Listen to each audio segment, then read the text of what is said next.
Oneida County officials are working to rebuild after a tornado struck their communities, but also a wider thunderstorm that dropped heavy amounts of rain. Tonight, the Oneida County executive says the assessment of damage is still underway. But even the assessing of damage is difficult because it's so widespread. This is just north of Rome you're looking at here.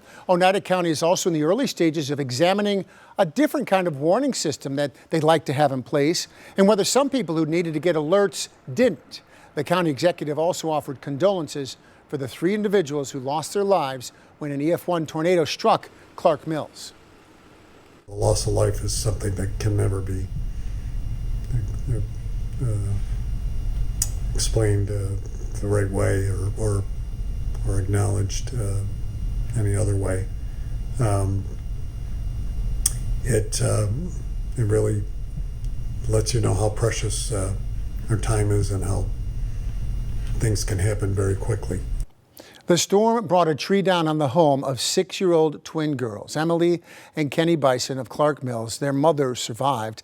An online fundraiser has seen donations top $250,000. On the GoFundMe, the girls are remembered for their enthusiasm, their laughter, and their smiles. Now, starting tomorrow, the Clinton School District, where the twins attended elementary school, they will have counselors on site and support staff available to meet with students who may need assistance. The district website has other information for parents in that area. Another victim, 50-year-old Shelly Johnson, was killed by a tree that fell on her home early Sunday morning in Clark Mills. She was in bed next to her partner. She died. He survived. The GoFundMe that was started for her funeral expenses recalls her as kind, caring, loving, gentle, funny, and an avid animal lover. Our Rachel Culver got the chance to speak with some neighbors in that area about what they went through Saturday into Sunday in the dark of night. She joins us live in Clark Mills tonight. Rachel.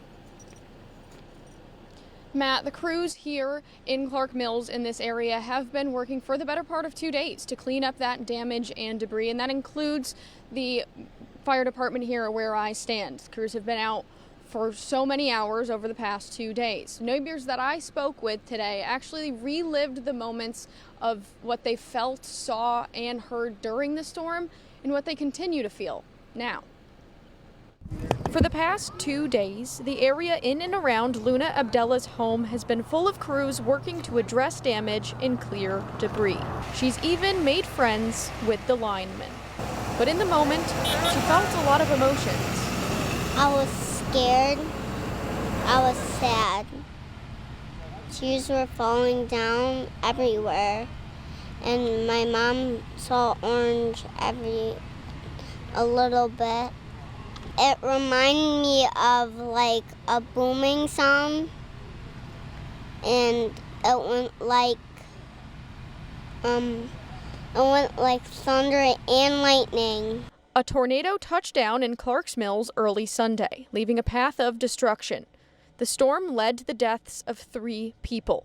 Tim Hicks lives in the Millgate Meadows neighborhood, where the 3 victims also lived. We ran into him at the Kirkland Public Library, which serves as a cooling center on hot days like today. So we got up to see what was going on and looking out the window.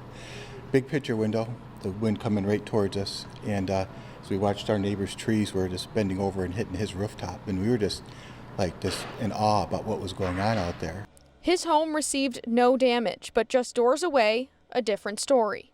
I had tomato plants. None of them are bent over, none of them are broken, but you go down the street 100 yards and trees that we couldn't touch each other around were just snapped off or pulled up by the roots. And it is a story he says is starting to feel a bit too familiar in central New York.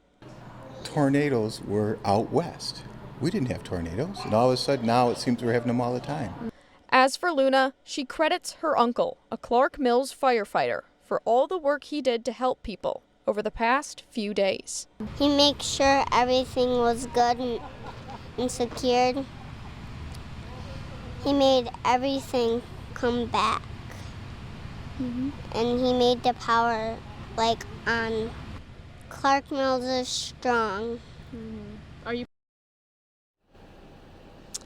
Just the sheer amount of tree damage that resulted from this storm serves as a good reminder as to whether or not, with only a portion of it actually impacted homes, but regardless of if it impacted homes or not, if there are trees around your home as we start to see some of this severe weather kind of pick up more often here in the area, keep an eye on them. And if you feel that they need to be moved just for safety reasons, should something like this happen, it's probably best to do it early.